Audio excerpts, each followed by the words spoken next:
सने सने अमी बचन सुनाए, जानो अनल्फ हिम बरसाए। जब रविदास जी की बोलने की बारी आती है, उन्होंने बड़े प्यार से प्रेम से उनकी अज्ञानता की जो अग्नि दहक रही थी, वो अज्ञानता की अग्नि को उनके वचनों से, जैसे भगवती आग में पानी डाल दो तो वो बुझ जाती है, ऐसे उन्होंने अमृत रूपी वचन से उनकी अज्ञानता की क्रोध की अग्नि को भस्म कर दिया। सुन लो पांडे वचन हमारा,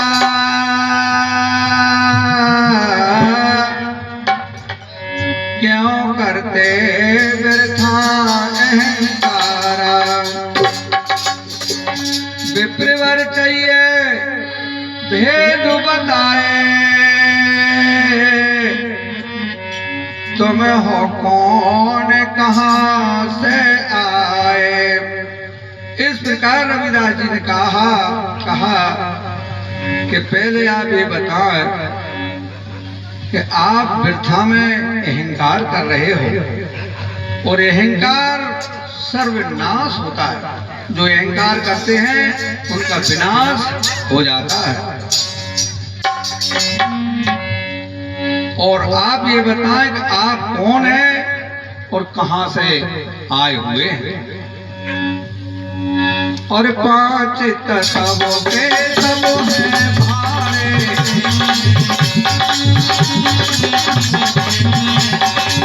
पांच तत्वों के सब हैं भारे, दूसरे कौन कौन है भारे।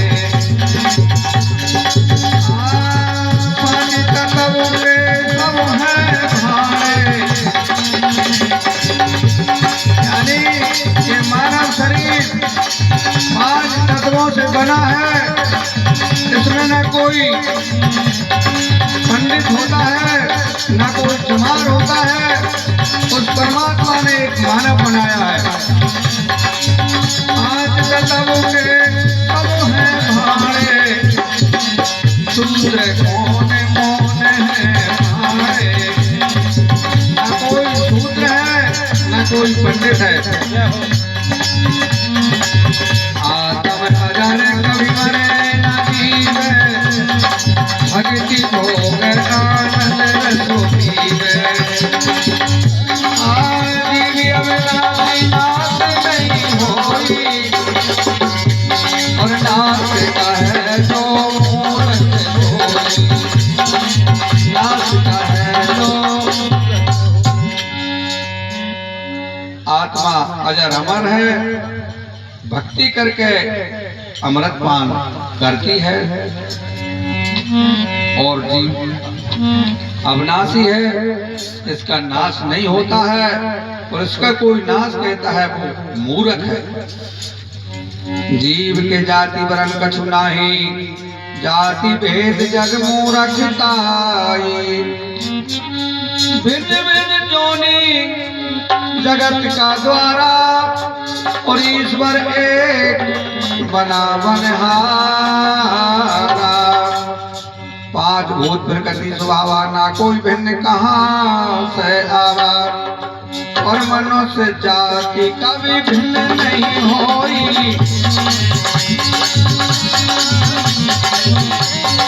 मनुष्य जाति कभी भिन्न न होई। और भिन्न है कोई धर्म का द्रोही, मनुष्य जाति कभी भिन्न नहीं होई। यानी रविदास जी कहते हैं मनुष्य की कोई जाति नहीं होती है, एक मानव होता है। और उसमें कोई जाति अगर मानता है तो नीच से भी नीच माना जाता है। मनुष्य जाति कभी भिन्न नहीं होई, और भिन्न का है कोई धर्म का द्रोही। और वो धर्म का द्रोही है उसमें जाति मानता है वो सनातन धर्म में दाग लगाता है, सनातन धर्म को डुबोता है, हिंदू धर्म में दाग लगाता है। नीति स्मृति दरगाह में, नीति स्मृति दरगाह में, और जाति में सत मोड़ बतावे। यानी मनुष्य स्मृति, नीति स्मृति शास्त्र दरगाह में, यानी शास्त्रों का प्रमाण है, नीति का प्रमाण है, जाति भेद सत मोड़ बतावे। जो सठ होते हैं जाति भेद सठ मोड़ बतावे, यानी जो अज्ञानी होते हैं वो जाति मानते हैं।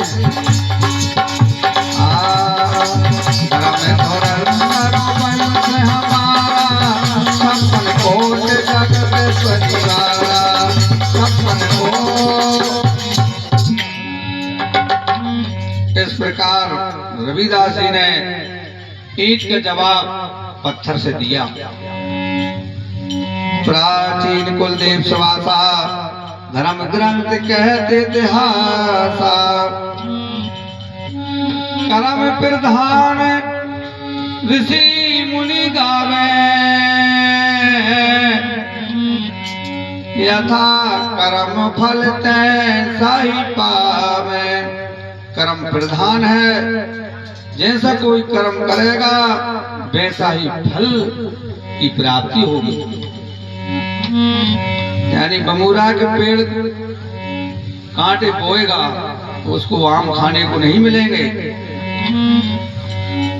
वरण व्यवस्था नवीन निपुणाई, बंधन वरण सनातन नारी। ये वरण व्यवस्था आपने नई बना के खड़ी की है, इस सनातन धर्म के अंदर आदि अनादि काल से नहीं है। जात पात विरोध मत होई, नीति न्याय बतावत सोई। जाति एक जामे कई चीना, जाति एक जामे एक ही चिन्ना। देह अवे अवे कोई नहीं भिन्ना। यानी मनुष्य की एक ही जाति है, क्योंकि इसमें एक जैसे ही चिन्ह पाए जाते हैं। दो हाथ, दो पांव, नाक, नक्शा, आंखें एक जैसे ही हैं, फिर इसमें जाति मानना एक मूर्खों की योग है। और तुम पंडे हो निपट कमाना,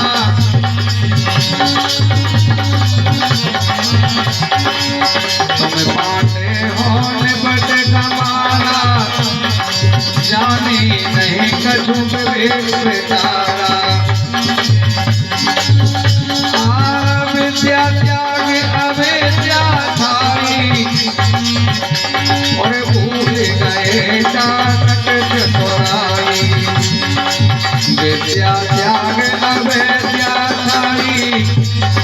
भूल गए चाणक चतुराई, भूल गए। इस प्रकार रविदास जी ने जवाब दिया।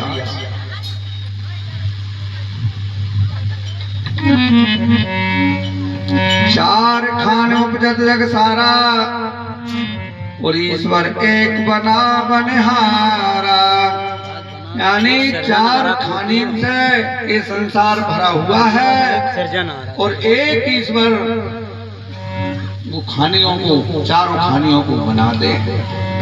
चारों खानियों के नाम क्या हैं?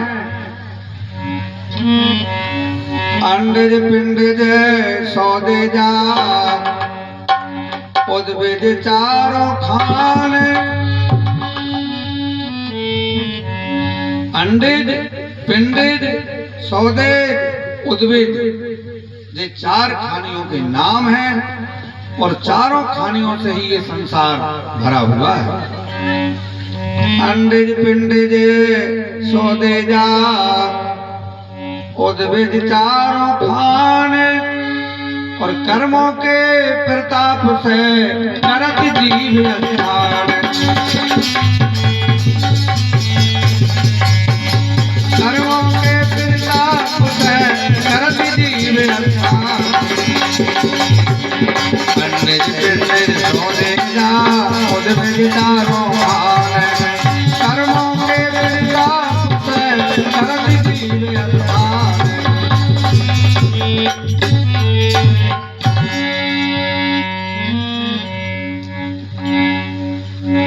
अंडिज जो अंडा से पैदा होते हैं वो अंडिज खानी है।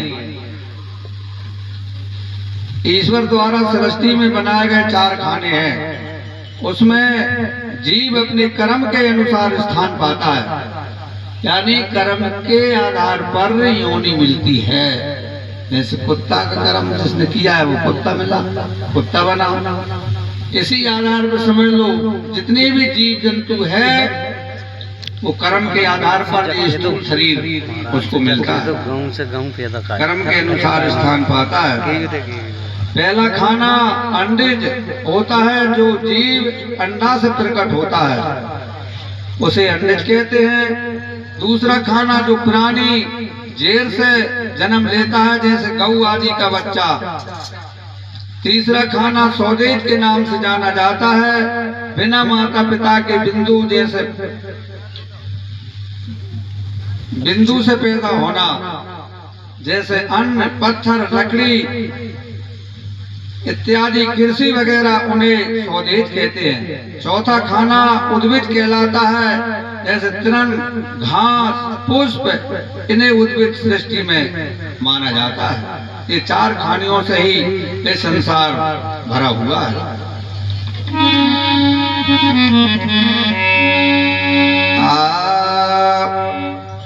नीच ऊंच काया नहीं होई, जैसे अब जो अधर्म करे जो नीचा मनुष्य तो घटना चाहिए नहीं। नीच ऊंच काया नहीं होई, ये बात अलग है। और अधर्म करे जो नीचा होई। जो अधर्म करता है, अन्याय करता है, वो नीच कहलाता है। तुम्हें अपने को ऊंच बताओ और सबसे नीचा कर्म कमाओ। इस प्रकार रविदास जी जवाब देते हैं, तुम अपने आप को ऊंचा समझते हो और कर्म आपका सबसे नीचा है। और पर धन दान और पर धन दान और कपट से पर धन दान कपट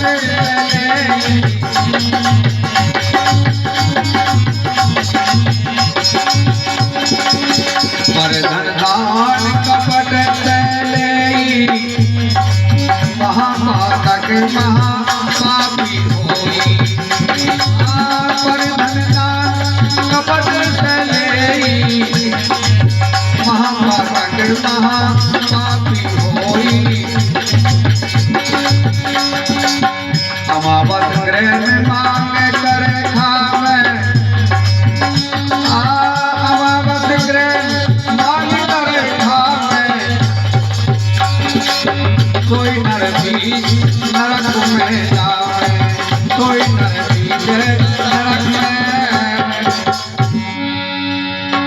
यानी दान, पहली बात तो यह है, कबीर साहब ने इसको साफ कर दिया है कि मांगन से मरना भला, मत मांगे कोई भीख। कहें कबीर सुनो भाई साधु, ये सतगुरु की सीख। मांगने का हकदार एक लंगड़ा आदमी मांग सकता है, कनवा अंधा मांग सकता है, टोटा मांग सकता है। अगर 100% अच्छा है वो मांगे तो बहुत बड़ा कबीर साहब ने कहा है कि मांगन से मर जाना अच्छा होता है। अमावस ग्रहण मांग कर खाओ, यानी अमावस पे ग्रहण कर रहा है तो 14 के दिन फेरी कर लेते ना, क्योंकि उनकी कंप्यूटर में बहुत बुद्धि भर रही है। कल ग्रहण करेगा अमावस में तो एक काम करो 14 को अमावस, हाँ हो गई पर छोड़ नहीं सकते। कहने का मतलब भट्ट जी भट्टा खाते हैं और औरन को ज्ञान कि भैया सत्यनारायण की जरूर बचेगी। दूसरा नंबर, जब मूर्ति ढकती है ना, मूर्ति स्थापित होती है तो आदमी की मान मूर्ति है 4-5 फीट की, कितने गेहूं से ढकेगी? अरे 20 कुंटल से ढकता है। अरे 12 कुंटल में तो भैया लक्ष्मण कोटरा पे कितने गए भैया छतरपुर वाले, 12 कुंटल गेहूं से ढकी थी, हमने स्थापित करी थी, हमने पूजन करी थी, स्थापना करवाई थी। और सब भैया बोले महाराज अब ये गेहूं, भैया नहीं, मेरे सदगुरुओं ने कहा है कि जो कपट को करके दान लेना, जो नकली परंपरा है, इसको मैं दाग नहीं लगाऊंगा, ये सनातन में दाग नहीं लगाऊंगा, हिंदू धर्म में दाग नहीं लगाऊंगा, आप जो देंगे वो लेऊंगा। पूछो वो बैठे लाल तौलिया वाले राजस्थान से 20 आदमी एकत्रित होकर बोले महाराज आपका खर्च बता दो। मैंने कही चाहे कार्यक्रम ही मत करो, अगर खर्च की तय करना है तो कोई और महाराज ले आओ, कोई और आचार्य ले आओ, मैं तय नहीं करता हूं। क्योंकि तय करके जाना, छल कपट से दान लेना, ये सनातन धर्म में दाग और सनातन धर्म को डुबोना है।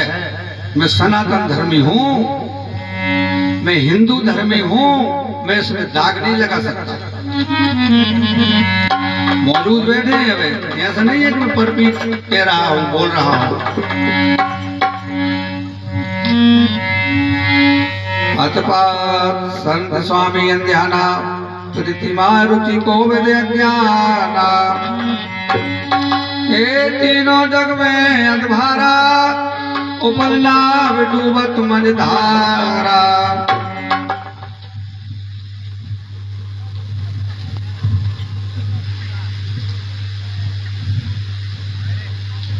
अगर साधु वैरागहीन और तपस्वी ना हो, बाबा जी निरक्षर महाचर्य स्वामी द्वारे द्वारे पे भीख मांगने वाला अज्ञानी है, तो ये तीनों संसार में भार रूपी पाप के समान है। ये तीनों इस प्रकार है जैसे कोई पत्थर की नाव से समुद्र पार होना चाहता हो।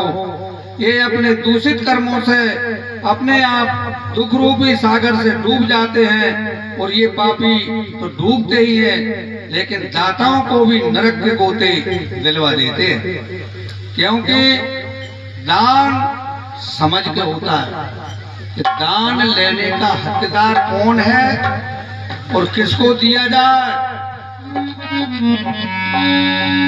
असली दान और नकली दान, जैसे कि राजा करण दानी थे, सोवरन दान भी किया था और भोजन दान भी किया था। एक समय अमास का भंडारा राजा करण के दरबार में हुआ। एक सज्जन इतनी देर पहुंचे भोजन करने के लिए, तो वहां भंडार बंद हो गए, तारे लग गए, सिर्फ वो चपरासी वहां रखवाली के सोने वाले थे। तो वो सज्जन पहुंचे, भैया मैं भूखा हूं, मेरे लिए भोजन चाहिए, और आज भंडारा था। तो दरबानियों ने सोचा कि ऐसे कुआ और ऐसे खाई, कि अगर राजा का संदेश नहीं पहुंचा और पतो करेगा तो भगा देंगे और पिटाई करेंगे वाला कि भूखा आदमी भग गया हमारे दरबार से। नहीं कहें तो चाहे और कहते हैं तो टेम खराब होगा, अब क्या किया जाए। तो परास्त होकर भैया जो हो वो हो, राजा तक संदेशा भेजो। राजा का संदेशा भेजा कि महाराज कोई भूखे सज्जन है,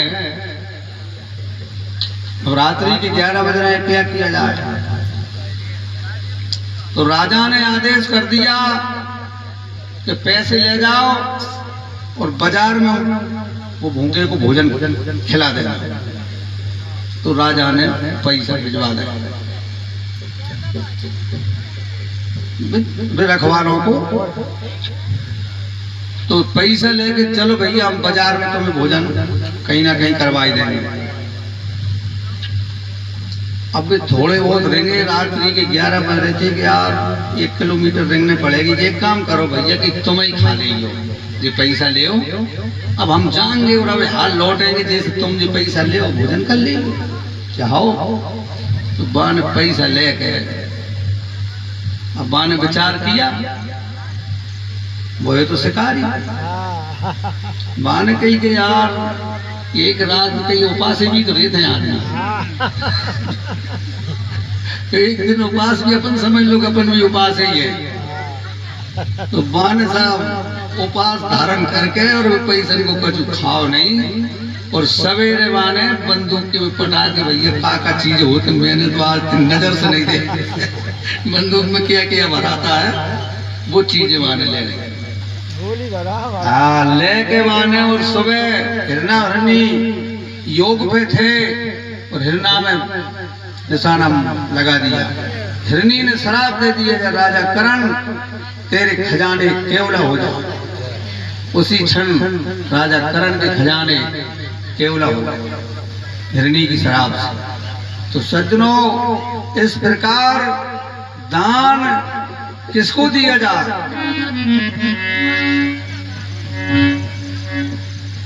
भूखे को भोजन, और जिसको परिणाम ना पड़ रहा हो भाई, भले तुम 5 किलो आटा दे दो, गेहूं दे दो, भूखो है, गरीब है, जाके पार नहीं पड़ रही, उसको कहते हैं दान।